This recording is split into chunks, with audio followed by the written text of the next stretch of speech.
à tous, je suis Jérémy d'Innovation Time. Ce soir, nous sommes en compagnie de Manon Verjus pour nous parler entrepreneuriat, innovation et surtout parler un peu de ton parcours. Tu étais étudiante ici à HEC jusqu'à l'année dernière, tu as été diplômée de ton bachelor l'été dernier et tu seras bientôt de retour parmi nous puisque tu reprends ton master à partir de la rentrée prochaine, c'est bien ça? C'est ça, c'est ça.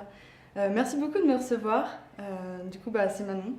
Et effectivement, je vais reprendre mon master en septembre. Je suis super contente d'être là aujourd'hui. Franchement, je trouve l'initiative vraiment cool de pouvoir discuter et partager autour du sujet de l'entrepreneuriat, de l'innovation. C'est vraiment intéressant. Alors, pour commencer, est-ce que tu peux nous parler un petit peu de ton parcours et de ce qui t'a amené à être présente sur ce plateau ce soir en fait? Oui, bien sûr. Je pense que j'ai toujours été super dynamique et j'ai toujours eu un peu envie de faire du business. Quand j'étais plus jeune, à 15-16 ans, j'ai commencé à importer des maillots de bain puis les vendre un peu sur Facebook, tu sais. Et c'était un peu le début. Ensuite, je suis arrivée à HEC et en première année, j'ai fait une rencontre qui a eu vraiment un rôle clé dans mon parcours. C'est que je me suis inscrite au système de mentorat qui est à l'Uni, je pense que tu connais. J'en ai entendu parler. Voilà, et j'ai rencontré quelqu'un qui s'appelle Marc-Antoine Burgener. Si Marc-Antoine passe par là, franchement, merci parce que tu as vraiment eu un rôle clé. C'est que Marc-Antoine, il m'a appris quelque chose que j'aimerais partager ce soir, c'est que dans la vie, il faut aimer ce qu'on fait et faire ce qu'on aime, tu vois. Et dans quand j'ai entendu ça, tu vois, alors déjà, je l'avais déjà entendu dans le passé avec mes parents qui me l'avaient toujours dit, mais quand c'est quelqu'un d'autre qui te le dit, ça te motive d'autant plus. Et après, je me suis dit, ok, c'est vrai que les barrières, je me les mets moi-même, tu vois, et qu'il faut avancer, faut faire des choses, faut aller de l'avant, etc. Et avec lui, du coup, il m'a aidé à développer un projet en théorie, on va dire, pendant un an que j'ai jamais osé lancer et que j'espère que je lancerai un jour. Enfin, je suis sûre que je le lancerai un jour, mais que j'ai pas encore osé lancer mais j'ai pu tout travailler autour de ça. Et puis à partir de là, quand je faisais des cours de soutien scolaire pour payer mes études à HEC en première année, à partir de la première année. Et je me suis dit, pourquoi pas, tu vois, faire avec ce que j'ai dans les mains. Donc, je fais des cours de soutien scolaire, j'ai ça dans les mains, tu vois, je le fais. Pourquoi pas essayer de créer une entreprise pour tester, tu vois. On verra. Et je me suis dit, alors vas-y, j'ai créé une petite raison individuelle, vraiment un tout petit truc, mais c'était le début. Et donc, après, j'ai pu je travaillais avec l'État, puisque via une association, je donnais des cours de soutien scolaire aux enfants qui sont sous protection juridique. Du coup, c'était super intéressant. Et après, je me suis dit, je vais tester des trucs. Alors, j'essayais, tu vois, j'ai essayé de créer un compte Instagram, ça a loupé. Enfin, j'ai fait plein de petits tests qui ont eu des échecs, par exemple. Et petit à petit, après, j'ai voulu plus, tu vois. Et je me suis dit, ok, après 2 ans, j'arrête. Et je voulais plus. Du coup, j'ai cherché un peu un job qui soit plus complexe, un peu dans la finance. Et je me suis retrouvée dans une fiduciaire à faire du développement de projet avec le directeur. Et un jour, il y a quelqu'un qui est venu et qui a fait, écoute, j'aimerais lancer un projet. J'ai un client qui est là, qui aimerait développer son entreprise en Suisse. Donc on pourrait lancer une entreprise de développement de projet, qu'est-ce que t'en penses? Naturellement, il a dit, ouais, moi je recherche aussi à lancer des projets, alors on y va. Et puis vu que j'étais avec eux, ils m'ont proposé, ils m'ont fait, on aime beaucoup ton analyse et comment tu travailles. Puis eux, ils ont respectivement 40 et 50 ans.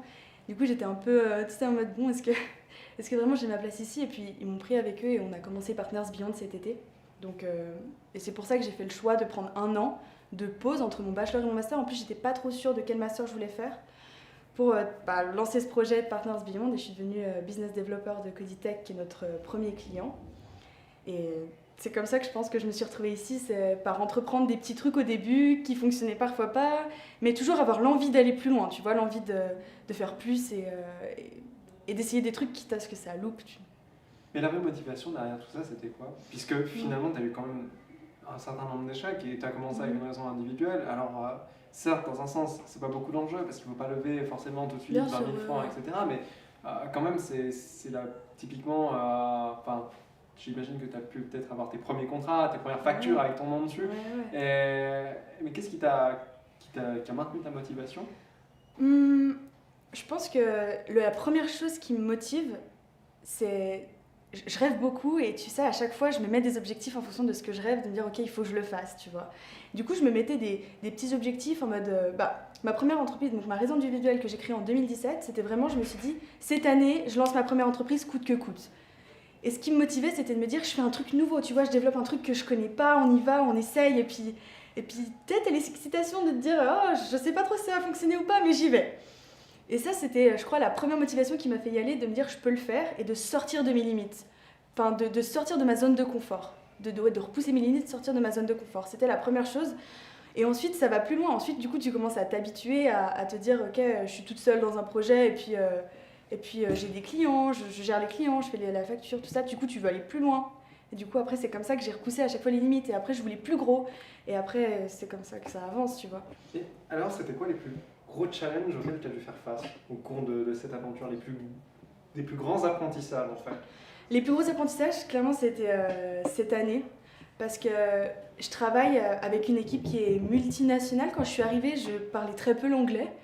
Je parlais le français, mais vraiment très peu l'anglais. Et j'ai traité avec des gens qui ne parlaient pas français. Donc ça a été la première barrière. Et ensuite, c'était de développer des choses avec des points de vue différents, de gens qui venaient de cultures différentes. Là, on est une grande équipe, il y a à peu près 30 personnes là où je suis aujourd'hui à Coditech. Et c'est vraiment difficile de développer un projet avec des points de vue différents qui ne corrèlent pas forcément avec nous, ce qu'on a l'habitude de faire en Suisse, parce que du coup, c'est d'autres pays. Ça, le challenge, c'est de dire, ok, je reste et je continue à développer le projet coûte que coûte, même si parfois c'est super difficile. Et puis, et de voir toujours, même parce que tu sais, l'entrepreneuriat, des fois, tu as des hauts, des fois, tu as des bas, et c'est vraiment en forme de vague. Genre, des fois, c'est super bien, puis des fois, c'est super pas bien.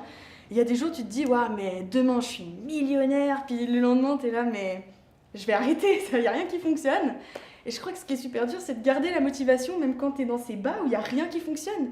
Et que tu as une journée où tu as des fournisseurs qui ne te payent pas, des factures à payer alors que ça va pas, t'as pas de vente, ça se passe mal avec tes collègues parce que tout le monde est sous pression. La pression à gérer, c'est super difficile. Moi, je pense que c'est ça. T'as réussi à gérer tout ça?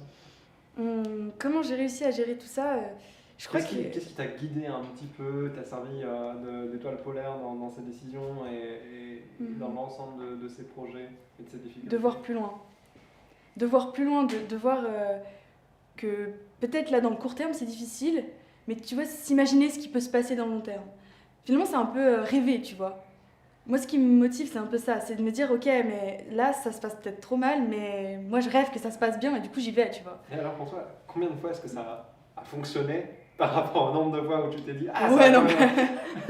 Ah ouais, non. C'est comme se dire, oui, faut faire ce qu'on aime, et c'est simple à dire, et il y a beaucoup de gens qui le disent et qui le conseillent finalement. Enfin, moi, j'ai la chance. Mes parents m'ont dit la même chose, j'ai entendu plein de gens à l'extérieur qui m'ont dit la même chose aussi, mais concrètement, quand tu dois passer à l'application, tu as quand même besoin d'une ligne conductrice. Et qu'est-ce que ça a été pour toi? Qu'est-ce que tu veux dire par ligne conductrice? D'une ligne conductrice pour prendre ces décisions, et comme je disais, cette étoile qui te fait que tu gardes la tête haute et que tu essaies de voir plus loin, mais au bout du compte... qu'est-ce que tu fais pour voir plus loin? C'est quoi tes techniques? Faut s'aérer la tête d'une manière ou d'une autre, je pense. Parfois quand c'est pas facile et que tu vois, parfois parce que tu vois, parfois tu perds de vue un peu les objectifs ou tu vois que tes objectifs ils sont inatteignables. Et là, par exemple, pour pouvoir avancer malgré tout, faut réussir. Je pense qu'il faut être bien entouré. Faut être bien entouré, faut travailler avec des gens auxquels tu as confiance. C'est des choses qui reviennent souvent, mais je pense que c'est super important d'avoir des gens en qui tu as confiance et des gens qui t'inspirent. Des gens au quotidien qui t'inspirent. C'est pas forcément des célébrités, mais ça peut être juste... Moi, je sais que mes amies, même si elles sont pas du tout dans l'entrepreneuriat, c'est des personnes qui m'inspirent par leurs valeurs, des choses comme ça. Et ça te ressente sur le fait que, ok, tout peut être là et en même temps, tout peut s'arrêter du jour au lendemain. Tu vois, il y a la famille qui te supporte, il y a... toutes ces personnes qui vont dire ok c'est pas grave et puis même si ça marche pas eh ben c'est pas grave tu feras autre chose, on a la chance d'être jeune donc on peut se dire au pire je reprends mes études à 100% et je commence quelque chose plus tard ou... Je crois que la ligne conductrice c'est toujours de se recentrer sur soi-même de temps en temps, de souffler et de se dire ok ça va pas, c'est pas grave, maintenant qu'est-ce qu'on peut faire pour que ça aille mieux, tu vois, comment on peut regarder plus loin et de l'avant, les choses qui vont bien, revoir les choses qui vont bien plutôt que les choses qui vont mal. Je pense que c'est ça, pour moi en tout cas. Et positiver. Positiver. Ouais. Et de ces valeurs à toi, quelles sont tes valeurs dans l'entrepreneuriat et dans tes projets? Ouais, dans l'entrepreneuriat, mais dans le business en général, je pense que c'est hyper important d'être honnête, dans la mesure du possible, et d'être soi-même, même si parfois... le monde professionnel te pousse à être quelqu'un d'autre, tu vois, ça c'est difficile. Et, euh, et surtout qu'on est très jeune et très fort, enfin en tout cas si je parle pour moi, je suis jeune et je pense assez facilement influençable, manipulable. Et pourtant de toujours rester dans les valeurs finalement personnelles qui te sont clés, tu vois. Que ce soit les valeurs de confiance, d'honnêteté, de faire des choses qui te plaisent, tu vois, encore une fois. Et de pas dire oui à des choses où tu n'es pas d'accord ou fondamentalement tu n'y crois pas. Par exemple, pour faire un lien avec récemment ce qui s'est passé, c'est que comme je te dis, là je développe Coditech en Suisse et il y a une équipe de 30 personnes en Pologne derrière. Et en Pologne, forcément, ils n'ont pas la même manière de voir les choses. Et parfois, c'est tentant de dire, ok, je laisse aller les choses parce que c'est pas facile et qu'au bout d'un moment, on a envie que ça avance, les étapes, et d'être d'accord avec leurs propositions qui sont pourtant pas en accord avec toi, ce que tu vois, ce que tu veux faire, comment tu gères les clients, comment tu gères les ventes, des choses comme ça, tu vois. Et ce qui est important, c'est de continuer à dire, ben non, moi ça, je suis pas d'accord avec ça. Et, et je continue à dire non et je veux trouver une solution pour qu'on trouve un arrangement, tu vois. Être orienté solution, finalement. Ouais, orienter les solutions, trouver un compromis parce que tu peux jamais faire vraiment ce que tu veux quand il y a des grandes équipes, mais trouver un compromis en disant bon, vous n'êtes pas d'accord avec ça, moi je suis pas d'accord avec ça, il faut qu'on trouve un autre truc, on va pas avancer et par exemple laisser ce client sur le côté parce qu'il est petit ou des choses comme ça qui naturellement quand tu recherches bah, à faire du chiffre d'affaires ou des choses comme ça, tu es obligé de en tenir compte, tu vois, au niveau des coûts, tout ça, quand tu es une start-up, c'est important. Et c'est pas facile de prendre des décisions là-dessus, pas forcément orientées tout le temps finance et coûts, mais humain. Et il y a eu des expériences, des moments particuliers dont tu pourrais nous parler qui t'ont formé justement sur ces sujets, sur la manière d'aborder les choses, notamment face à un possible client, parce que possible client, tu l'as tout le temps au final. Au début de ton entreprise, au début de ton projet. Des clients, t'en as partout, bien sûr. C'est ce qui t'amène, c'est ce qui te permet de créer de l'impact au fond. Ouais, c'est sûr. Mais voilà, est-ce que tu as des expériences qui t'ont formé, qui ont été formatrices? Ouais, j'ai des expériences qui ont été hyper formatrices cette année. C'est que parce que j'ai eu cette année à gérer le côté des investisseurs qui mettent les sous, donc qui investissent dans le projet, qui financent tout, le côté des gens qui bossent et qui prennent les décisions, qui sont pas les mêmes, et le côté des gens qui sont sur le terrain, tu vois. Moi, j'étais au milieu des trois, et je devais composer entre les opinions de chacun. Donc tu as les investisseurs qui te disent ok, là on voit que ça fonctionne pas, entre guillemets presque, on arrête le projet. Tu as ceux qui prennent les décisions qui disent non mais là ça va fonctionner, c'est sûr, on remet de l'argent, on réinjecte et puis on relance un truc. Et tu as ceux sur le terrain qui te disent non on fait pas du tout comme ça parce qu'en pratique ça se passe comme ça. Et ça c'est super difficile à gérer, tu vois, comme expérience, parce que toi tu es au milieu, tu vois un peu des trois, tu comprends les trois côtés et tu dois trouver une solution. En tant que manager, tu dois trouver une solution qui satisfasse suffisamment chaque partie. Et ça, c'est vachement difficile quand t'as pas l'habitude, parce qu'en plus, ça demande des compétences qui sont propres à chaque pôle.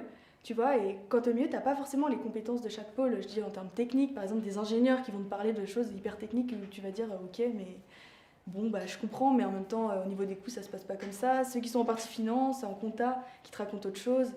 Et ça, typiquement, c'est des trucs que j'ai à gérer depuis presque un an, qui sont vraiment difficiles, où des fois, tu te dis, mais il n'y a pas de solution, on va jamais trouver, quoi. Comment on va faire? Puis non, au final, tu arrives toujours à trouver. Et tu penses que c'était différents jobs étudiants, des différentes expériences qui t'ont permis d'avoir cette compréhension des trois aspects? Tu veux dire de ce que j'ai fait dans le passé? Ouais, est-ce que c'est ce que tu as fait dans le passé qui t'a permis d'avoir cette compréhension de l'opérationnel, de l'investissement et de l'additionnel? Ou à ce moment-là, parce que finalement tu devais trancher. Je devais prendre la décision finale. Donc oui, tu vois. Alors, écoute, il y a une partie, je pense que je l'ai apprise à HEC en théorie. Les bases, par exemple, en compta, en finance, comprendre cet aspect-là, tu vois. Et l'aspect aussi un peu marketing, ça, je pense que je l'ai appris vraiment en théorie en cours. Et ça m'a servi. Après, j'ai fait pas mal de jobs d'étudiants différents qui m'ont effectivement, tu vois, j'ai bossé plus dans le côté social. Quand je faisais par exemple mes cours de sciences scolaires, il y a un côté très social où je voyais des enfants différents, qui avaient des parcours de vie pas forcément évidents. Et du coup, j'ai appris à composer et à trouver des solutions avec eux. C'est-à-dire que je pouvais pas arriver et dire ok, on fait un cours comme je fais normalement. Je devais trouver, parce que c'est des personnes, tu peux pas leur... par exemple, ils ont du mal à apprendre parce qu'ils ont des chocs, ils ont des traumatismes. Et j'ai dû trouver des manières de leur apprendre avec leur traumatisme, genre la compréhension post-traumatique, l'apprentissage post-traumatique. J'ai dû faire plein de recherches là-dessus. Ça m'a appris à être patiente et à chercher, tu vois, des solutions, même quand je trouvais pas. Ça m'a appris vraiment la patience, ça, par exemple, parce que de base, je suis pas patiente du tout. Mais ça m'a appris, par exemple. Puis plus après, j'ai fait des jobs plus administratifs ou de marketing, et là, du coup, je voyais plus le côté vente, tu vois, genre aller sur le terrain, essayer de vendre des trucs, tout ça. Ça, j'ai fait un petit peu, et du coup, je comprenais bien, mais finalement, tu apprends sur le terrain. Je veux dire, là, j'étais entre ces trois pôles, j'ai fait plein d'erreurs. Hein. Je veux dire, bien sûr, il y a des fois, j'ai pris des décisions avec du recul, j'aurais pas dû prendre, tu vois. Des choses où. Mais ça, t'apprends en faisant des erreurs aussi, c'est important. Hein, Et quelles ont été un peu tes sources d'inspiration pour apprendre justement? Les choses qui t'ont fait te donner envie dans un premier temps de te mettre à l'entrepreneuriat et d'occuper des positions comme ça dans des projets? Parce que, alors, on imagine bien que ça peut être tout simplement joli sur le CV au bout du compte, mais finalement derrière il y a un vrai travail à fournir. Qu'est-ce qui t'a. Et une certaine complexité, et c'est pas de donner à tout le monde d'avoir envie de se prendre la tête comme ça. Ouais. Qu'est-ce qui t'a inspiré à faire ça? Qui ou quoi hein? Ouais, qui ou quoi. Je pense que ce qui m'a beaucoup inspiré, c'est, tu sais, on a vu de plus en plus le leitmotiv en mode oui, réalise tes rêves, fais ce que tu veux, t'es capable de tout dans la vie. Je pense que ma mère, elle m'a beaucoup mis ça en tête aussi. Et du coup, j'ai voulu suivre ça. Déjà un peu, je pense que ça a été mon premier leitmotiv, de me dire je veux être mon propre patron, entre guillemets. Tu vois, je vais pouvoir mettre en place ce que je pense être important, tu vois, ce qui me motive dans la vie, des choses comme ça. Je pense que ça a été la première chose qui m'a vraiment motivée, c'est de me dire, je pense à un truc et j'ai envie d'élaborer le projet. J'aime bien toujours élaborer des trucs et créer des choses, et je brasse beaucoup de choses. J'ai tout le temps plein d'idées que j'ai envie de mettre en forme et qui sont très brouillons dans ma tête, et c'est de pouvoir les placer et d'en faire quelque chose, tu vois, d'avoir quelque chose de pas concret du tout, et d'en faire quelque chose de concret, si tu veux. C'est ça, moi, qui me motivait beaucoup. Tu aurais une astuce à donner, enfin une astuce ou du moins un conseil à donner à des étudiants qui se retrouvent dans cette situation? Qui ont plein d'idées mais qui savent pas comment faire? Voilà. Ouais, je pense que dans ce cas-là, la théorie aide beaucoup en mode s'organiser, être hyper organisé, hyper discipliné, et voir un peu par où commencer. Tu vois, par exemple, nous en cours, on a vu beaucoup, et puis on continue de voir. Quand tu as un projet, tu fais ton business canvas, tu vois, des choses comme ça. Et ça, je pense que même si moi, quand je l'ai fait en cours, je me disais que c'était un peu de la théorie, que ça fonctionnait pas trop comme ça aide beaucoup à éclaircir les idées. C'est des choses théoriques qui aident beaucoup. Et puis en parler. En fait, j'ai eu pas mal de retours de personnes qui me disaient mais quand tu as une idée de start-up, surtout t'en parles pas, tu peux te la faire voler. C'est vrai que c'est des choses qui arrivent. Hein. Ça m'est pas encore arrivé, peut-être ça m'arrivera plus tard, mais c'est des choses qui arrivent. Et en même temps, je trouve qu'en parler autour de soi, ça permet de mettre au clair dans ta tête ce que tu as. Tu vois, de dire.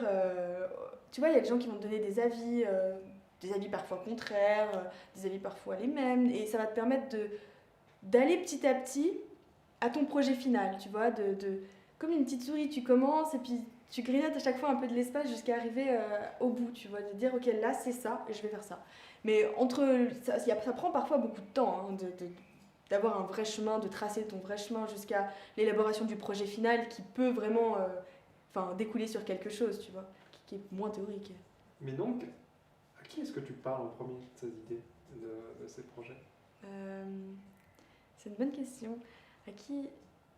Je pense que ça dépend, parce que j'ai remarqué, je me suis posé la question récemment justement, et je me suis dit que j'en parlais pas toujours aux mêmes personnes. J'en parle évidemment à mes parents, mes amis, souvent, mais pas tout le temps. J'en parle plus aux gens que je côtoie à ce moment-là, ou qui vont me faire penser à ce projet-là, tu sais. Parce que t'as toujours un projet t'as des projets différents, du coup t'as des projets qui vont facilement se rattacher à des personnes qui sont un peu dans ce milieu-là. Et donc naturellement j'ai envie d'en parler avec eux parce que je sais qu'ils vont avoir un avis constructif là-dessus. Et t'as d'autres projets où tu te dis ouais mais ça sert à rien que j'en parle à ces personnes-là parce que, enfin ça sert jamais à rien, mais je veux dire sur le moment tu te dis que c'est pas intéressant parce que tu te rends pas vraiment, enfin je me rends pas vraiment compte, j'arrive pas à m'imaginer ce que la personne peut apporter à ce projet. Donc je dirais que j'ai pas une personne à qui j'en parle, c'est plus ça vient avec le flow, tu vois, genre on discute et puis ah bah d'ailleurs j'ai pensé à ça, qu'est-ce que t'en penses? Ah ouais tu penses ça, ok et puis qu'est-ce que tu penses de faire ça? Ou après les gens qui font déjà de l'entrepreneuriat, c'est toujours intéressant de discuter avec eux parce qu'ils ont aussi, je pense que quand t'es entrepreneur t'as une vision des choses qui est hyper large parce que globalement ce que je remarque c'est que les gens, les entrepreneurs ils ont toujours beaucoup d'idées, souvent en tout cas beaucoup d'idées où tu vois ils sont motivés pour faire plein de choses. Du coup, facilement, quand tu parles avec eux, ils vont te dire ah ouais, ça c'est cool. Et puis, ah, tu pourrais faire comme ça. Et puis, je sais pas, quand t'es en after work ou au bar le soir, t'es là, ah, moi j'ai pensé à ça. Et puis, qu'est-ce que t'en penses? Ah ouais, je trouve que c'est pas mal. Ou on pourrait faire ça comme ça. Puis aussi, c'est comme ça que tu te retrouves que tu trouves tes partenaires au final. Et pour en venir au nerf de la guerre, tous ces projets, toutes ces idées, comment est-ce que tu les as financés par le passé et comment tu comptes les financer dans l'avenir? Ouais. Bah, moi, ça Parce que c'est vraiment... hyper important. Il y a des c'est concours hyper qui important. existent. On a participé Ouais. par exemple à certains concours? J'ai jamais participé moi à aucun concours avec ma startup, mais tu sais, j'avais fait le FIDA Consulting en tant que consulting justement pour l'analyse. Mais c'est vrai que c'est difficile de trouver les financements et moi, c'est ce qui m'a fait ne pas me lancer dans mon premier projet. Et je pense que c'est une erreur que j'aurais dû lancer même si j'avais pas les fonds. En plus, on me le disait, on me disait, mais Manon, il y a plein de concours qui existent, il y a plein de choses. Mais en même temps que je croyais à fond à ce projet, j'avais l'impression qu'il était trop nul. Tu sais, genre, j'y croyais, puis en même temps, je me disais non, mais je me dévalorisais pas mal. Et donc, la première entreprise que j'ai lancée, je l'ai lancée avec. C'était de l'autofinancement, si tu veux. J'ai cherché des projets où t'as pas besoin de mettre un gros capital de base, où ben, tu mets très peu au début, puis ça fonctionne. Ça, c'était la première raison individuelle que j'ai fait, c'était ça. J'avais pas besoin de mettre vraiment des fonds de base. Et là, les fonds qu'on a trouvés pour Partners Beyond, par exemple, c'est des investisseurs qui nous ont contactés directement quand ils ont entendu parler du C'est un projet. petit peu particulier aussi. Qui est un cas particulier parce qu'on avait le client avant tout. Et puis dans le futur, là, je suis en train de... Mon objectif de cette année, c'est de lancer une troisième entreprise, justement, que j'espère verra le jour bientôt cet été. Et dans ce cas-là, ce qu'on regarde, c'est de mettre... là, ça fait plusieurs temps qu'on économise chacun de côté pour mettre un petit peu. Et troisièmement, pour trouver des fonds, on en parle à des personnes... on a de la chance ensuite d'être un pays riche. Il y a pas mal de personnes qui ont de l'argent et qui ont envie de l'investir et qui croient en ces projets. Et dans ce cas-là, moi j'en parle. Je participe pas à des concours et j'ai pas comme...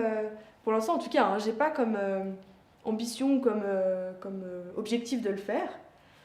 En revanche, c'est clair que d'en parler naturellement, je trouve que naturellement les choses elles viennent petit à petit. Si t'attends, genre... Moi ce que je remarque en tout cas, c'est que quand on parle, tout ça, naturellement les gens viennent vers toi. Tu vois, genre, par exemple, j'ai été contactée pour venir ici alors que j'ai pas fait de recherche au préalable, j'ai pas des réseaux sociaux qui sont développés comme on en parlait avant, et pourtant, ça n'empêche pas que tu te fais connaître gentiment, les gens commencent à parler de ce que tu fais, etc. Et c'est tout naturel et ça vient. Mais ça justement, c'est un peu ma dernière question. Comment est-ce que tu y arrives? Parce que concrètement, c'est vrai qu'en ce moment, on voit beaucoup de success stories sur les réseaux sociaux et sur LinkedIn en particulier dans le monde de l'entrepreneuriat où c'est finalement vraiment un incontournable de se dire il faut que je poste régulièrement et tu as des formations pour ça, et tu as des coachs pour ça. Et où tu as des gens qui, du coup, en postant beaucoup sur LinkedIn, finissent par se faire recruter, à avoir beaucoup d'opportunités. Toi, on en discutait juste avant, finalement, tu as quand même eu beaucoup d'opportunités, mais bon, ton LinkedIn, pour l'avoir consulté, il n'y a pas grand-chose. Mon LinkedIn, il n'y a rien, mon Instagram, il n'y a rien. Ouais, ça va pas, hein, faut que je change ça. Non, mais... je pense qu'il y a certaines personnes qui voient ça comme un décourageant de ne pas être capable, personnellement, de beaucoup argumenter sur nos réseaux personnels. Mais qu'est-ce que tu leur donnerais comme conseil, justement, à ces gens-là? Toi qui, finalement, ne le fais pas et quand même à ce genre de relation. Ouais, moi, je le fais pas parce que je sais pas quoi poster, tu sais, j'ai pas les idées, genre, faut savoir déléguer le travail dans les startups, et ça, c'est exactement ça, je sais pas faire. Mais je leur dirais, dans la vie, tu vois, finalement, le concret, c'est pas sur les réseaux sociaux. Le concret, c'est dans la vie. Ce que ce que tu fais, tu vois, les clients que tu vas avoir, les entreprises que tu vas développer. Oui, les réseaux sociaux, ça va t'aider, ça va te pousser, tu vois. Mais moi, l'impression que j'ai, c'est que c'est quand même ce que tu fais là, techniquement, tu vois, en pratique. Et c'est ça, moi je pense être hyper dynamique et vraiment proactive dans les choses, toujours très motivée. Tous les matins je me lève, c'est rare que je sois pas motivée, ça arrive, tu vois, il y a des jours down, mais la plupart du temps c'est pas le cas. Et ça compense, et même je pense c'est peut-être même parfois mieux que les réseaux sociaux, parce que c'est la réalité, tu vois, c'est sur le terrain. Les gens te voient et quand je parle, ben, je suis motivée, je suis passionnée par ce que je fais. Du coup, les gens le voient et l'entendent vite, tu vois. Je pense qu'il faut. Je dirais à ces personnes. De quoi? C'est ça le tips pour gérer son network Ouais, bien ouais. sûr. Mais le network, tu sais, c'est pas que les réseaux sociaux. Le network, c'est parler aux gens. Le network, c'est, ben, tu vois, quand t'es, je sais pas, dans une entreprise ou quand t'es à l'université, je suis malheureusement peu allée en présentiel, alors c'est peut-être pas le bon exemple, mais je veux dire, quand t'es dans un bar, bah, de parler de tes projets, de parler avec les autres, de s'intéresser à eux. Ça, c'est le network. Ça, c'est le vrai network. C'est pas le network des réseaux sociaux. C'est le network qui t'appelle quand t'as un problème, tu vois. C'est les gens que tu vas contacter quand t'as besoin de quelque chose. Puis aussi, maintenant, il y a quand même beaucoup d'autres moyens. Tu vois, tu peux faire des activités. Mais parce que le network, c'est partout. C'est pas que sur LinkedIn. Le network, c'est. Tu vas faire du sport, c'est ton network, tu vois. Tu vas faire des études, c'est ton network. Tu vas n'importe où que t'ailles. T'as les opportunités, tu les as partout. C'est juste les réseaux sociaux, c'est celles qui sont aujourd'hui vraiment utilisées et qui sont super puissantes. Je ne dénigre pas du tout parce que je pense que c'est super important et que je devrais vraiment me bouger là-dessus. Mais c'est pas que ça, le network, c'est bien plus. Il y a des groupes comme le BNI, par exemple, qui est un groupe de business network où il y a pas mal d'entrepreneurs qui se rassemblent. T'as beaucoup de groupes qui te permettent de rencontrer des gens qui font les mêmes choses que toi et c'est peut-être aussi c'est même super intéressant qui sont pas forcément hyper actifs sur LinkedIn ou autre, donc Et un c'est conseil, parce attractif. que pour rentrer en contact justement avec ces gens qui sont déjà au sein de ton network, dont tu as déjà le numéro de téléphone potentiellement, ou en tout cas le nom, et un conseil pour les contacter et leur parler de ton projet. Peut-être que tu l'as déjà fait ça. Ouais, je l'ai Et déjà comment fait. tu t'y prends? Ah bah ça c'est le culot, hein. Non, ça c'est bah t'y vas, tu te poses pas trop de questions. Parfois c'est bien de se poser des questions, parfois faut foncer. Et je pense que quand tu lances un projet, faut pas trop réfléchir, faut que tu y ailles, et quitte à ce que tu loupes justement. Mais non, non, plusieurs fois, je me suis dit, ok, j'ai besoin de ça, je sais que cette personne peut me l'amener, mais je sais pas comment la contacter. Moi, j'ai jamais fait avec les réseaux sociaux. Je trouvais le numéro de cette personne, j'allais où elle travaille, j'y allais comme ça. Tu te présentes là-bas, tu dis bonjour, je Oui, me dis une bonjour, je anecdote m'appelle par Manon. rapport à ça. Une anecdote par rapport à ça, alors attends que je réfléchisse, il me vient. Euh, bah, par exemple, tu vois, je voulais vraiment rentrer en contact avec les directeurs de Ferrari pour les avoir comme clients, etc. Les directeurs de Ferrari, je pourrais l'appeler, lui envoyer des messages. J'ai un peu essayé, mais c'était pas très concluant. Et j'avais un peu peur parce que, tu vois, c'est quelqu'un qui est quand même, qui est assez âgé, qui est présent, tu vois. Et un jour, je me suis dit, bon, bah écoute, j'y arrive pas. Enfin, je sais pas trop comment le contacter sur les réseaux sociaux, je sais pas où il est, je sais juste son nom. J'ai pris ma voiture, je suis allée à Ferrari et j'ai dit bonjour, je m'appelle Manon, j'aimerais vous parler d'un projet, voilà, c'est Partners Beyond, voilà ce qu'on fait. C'était hyper stressant et j'avais super peur, surtout que le type me dise écoute, j'ai pas le temps pour toi, enfin, j'ai plein d'autres trucs à gérer, stop. Au final, non, il a été assez ouvert et puis on a pu discuter. Et pas mal de choses, ça s'est fait comme ça. En fait, les premiers clients qu'on a eu à Partners Beyond, c'était ça.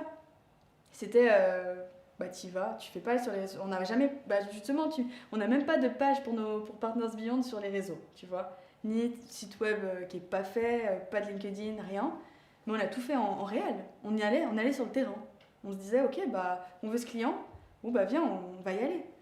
Alors il y en a qui me disaient justement, mais va le contacter via LinkedIn, le directeur, etc. Mais je suis pas à l'aise, moi. Via les réseaux, je suis pas à l'aise. Par contre, en vrai, j'y vais, je fais des blagues. C'est un rôle, tu vois. Tu te mets au théâtre, t'y vas.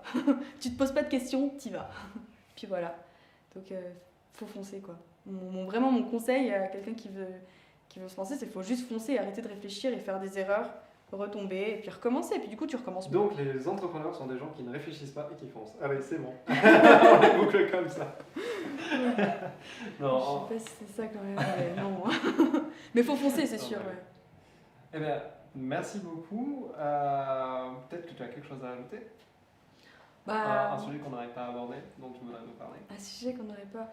Non, globalement, j'aimerais finir sur le fait que c'est super cool de créer son projet et qu'en même temps, c'est pas parce qu'on le crée pas que c'est pas... que c'est pas bien, parce que j'ai l'impression qu'on met tellement en avant l'entrepreneuriat ces dernières années que les personnes qui le font pas se sentent parfois un peu délaissées, tu sais.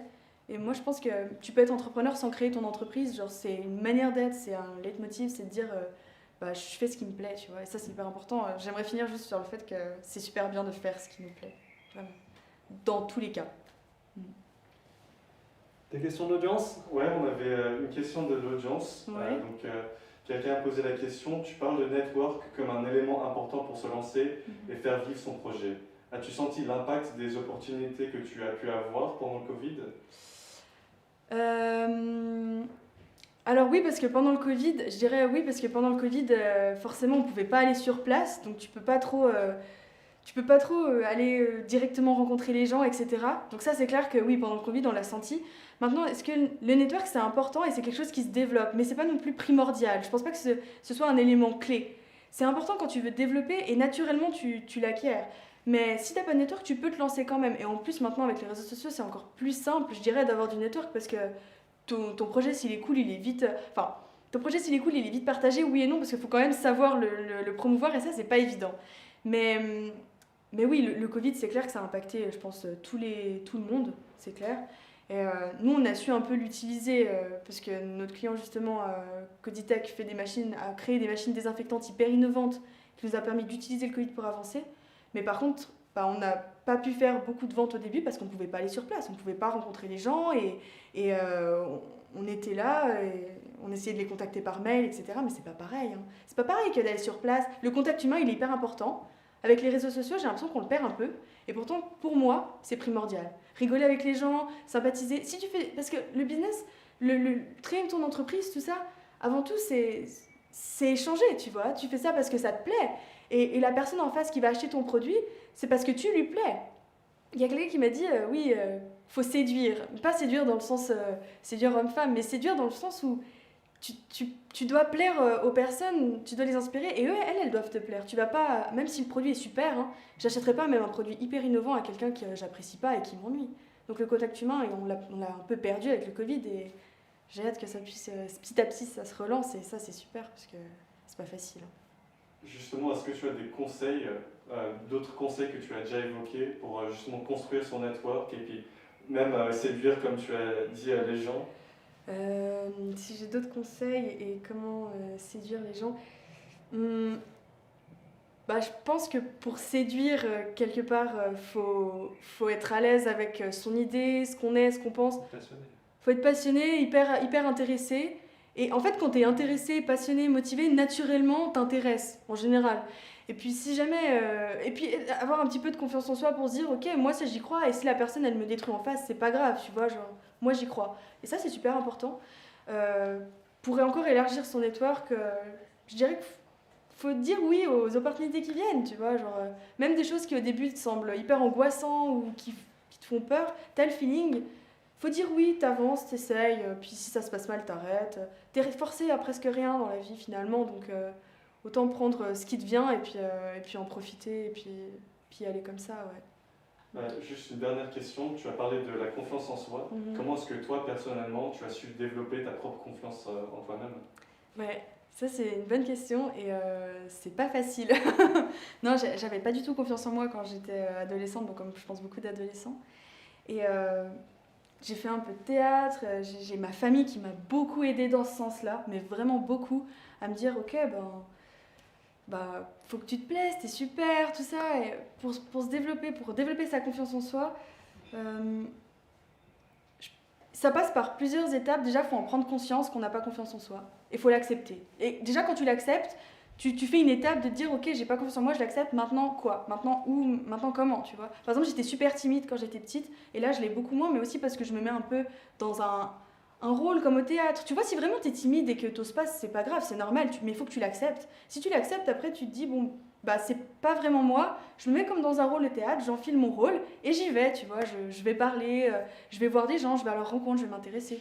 Et aussi, te questionner de pourquoi t'as pas confiance en toi, qu'est-ce qui te bloque, tu vois?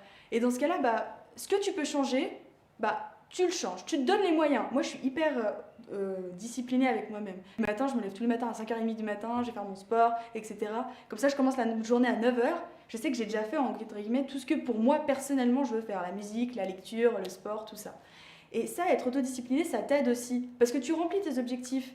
Et moi, je pense que ça passe beaucoup par là, le développement personnel, et d'en prendre conscience et de voir ce que tu peux faire pour y arriver, et ce qui aussi ne dépend pas de toi. Parce que si tu as peur, par exemple, moi je peux comprendre, et même encore maintenant, je fais parfois un peu peur du regard des autres, etc. Mais ça, c'est des choses que tu peux pas changer. Donc, tu le sais et finalement quand t'en prends confiance, t'es là, bon, ben, ça c'est des choses que je peux pas changer le regard des autres, donc faut que j'avance comme ça. Et puis s'il y en a, il y a des gens à qui je plais pas, il y a des gens qui vont me critiquer, ben, ma foi c'est comme ça, tu vois. Je peux rien y faire, c'est la vie. Ouais. C'est tout bon pour les questions, merci beaucoup. Merci.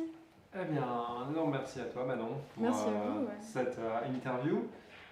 N'hésitez pas à vous abonner à notre chaîne YouTube, également à nous suivre sur les réseaux sociaux, Instagram, LinkedIn, Facebook, Innovation Time Lausanne. On se retrouve dès mercredi prochain pour une nouvelle interview, un nouvel entretien, un nouveau profil. Merci beaucoup.